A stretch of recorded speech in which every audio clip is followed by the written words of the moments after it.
السلام عليكم ورحمة الله وبركاته.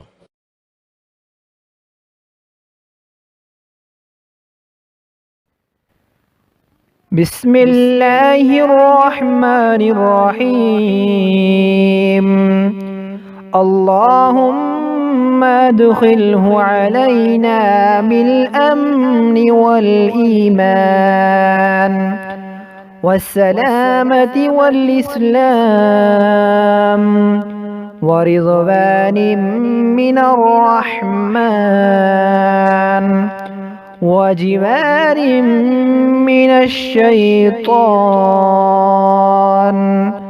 اللهم أدخله علينا بالأمن والإيمان والسلامة والإسلام ورضوان من الرحمن وجوار من الشيطان.